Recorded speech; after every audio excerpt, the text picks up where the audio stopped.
नमस्ते। चलिए आज एक ऐसे सफर पर निकलते हैं जहां कुमाऊं की सिर्फ खूबसूरत वादियां नहीं बल्कि उसकी आत्मा से मुलाकात होगी। ये सफर है उस जमीन के इतिहास, उसकी आस्था और वहां के लोगों के बलिदान की कहानियों का। तो आइए कुमाऊं के उन अनसुने किस्सों को आज जानते हैं।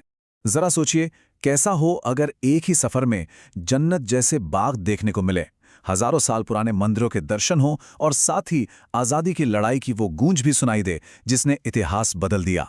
बस यही सवाल हमें कुमाऊं के दिल तक ले जाएगा। चलिए शुरू करते हैं। तो सबसे पहले हम कुमाऊं की उस कुदरती खूबसूरती में डूब जाते हैं जो सिर्फ आंखों को नहीं बल्कि रूह को भी सुकून देती है। हमारा पहला पड़ाव है चौबटिया, और इसका नाम ही इसकी पहचान है, फलोद्यान का स्वर्ग। बस एक पल के लिए सोचिए, चारों तरफ सेब, खुबानी और आड़ू के लहलहाते बाग। वाकई ये नज़ारा किसी जन्नत से कम नहीं लगता। पर यह खूबसूरती रातों रात नहीं बनी, इसका भी अपना एक इतिहास है। बात 1830 के दशक की है, जब यहाँ एक चाय का बागान लगा। फिर 1860 में ये एक सरकारी उद्यान बना और आज ये फलों के संरक्षण और रिसर्च का एक बहुत बड़ा सेंटर है।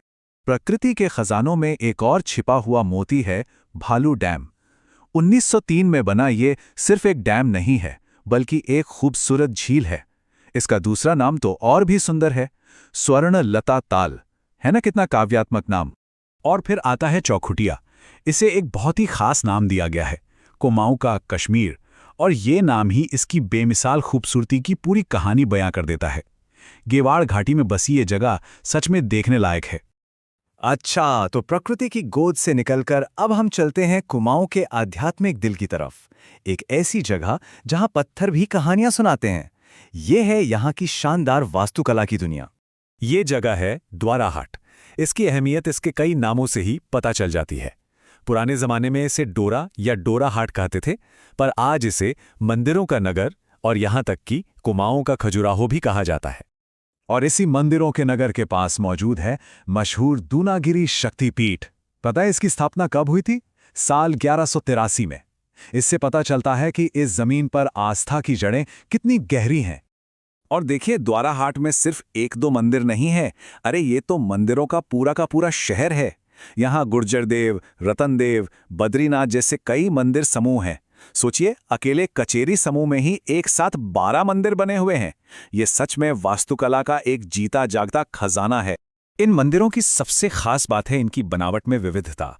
यहाँ नागर शिखर शैली के मंदिर हैं जो ऊपर की तरफ पतले होते जाते हैं, तो वहीं पंचायतन शैली भी है जहाँ मुख्य मंदिर के चारों कोनों पर 4 छोटे मंदिर होते हैं।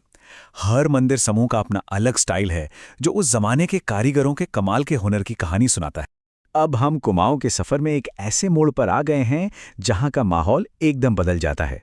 यहाँ की हवा में सिर्फ शांति नहीं है बल्कि आज़ादी के लिए हुए संघर्ष की एक दमदार गूंज भी है। चलिए इतिहास के उन पन्नों को पलटते हैं।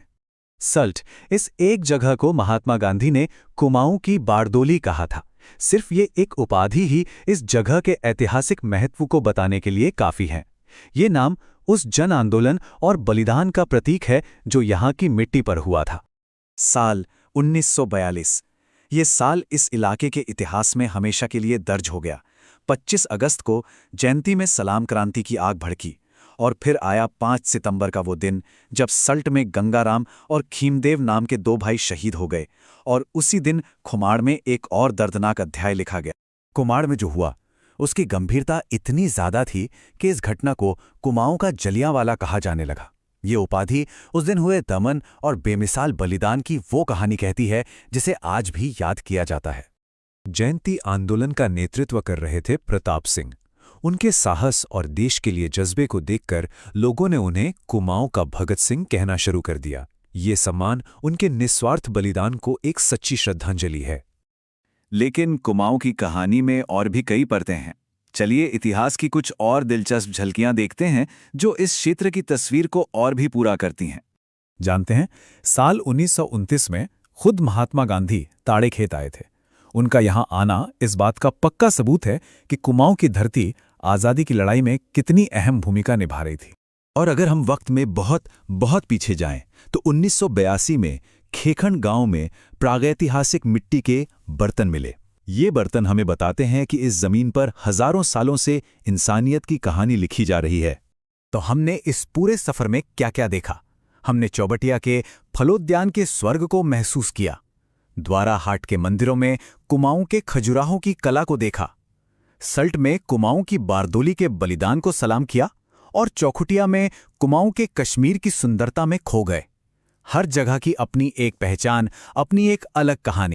तो आखिर में बस एक सवाल, आस्था, बलिदान और प्रकृति की इन तमाम कहानियों को जानने के बाद क्या ये जगह हमारे लिए सिर्फ घूमने फिरने की जगह रह जाती हैं, या फिर ये इतिहास, संस्कृति और प्रेरणा के वो जीवित संग्रहालय बन जाती हैं जो हमें कुछ सिखाते हैं?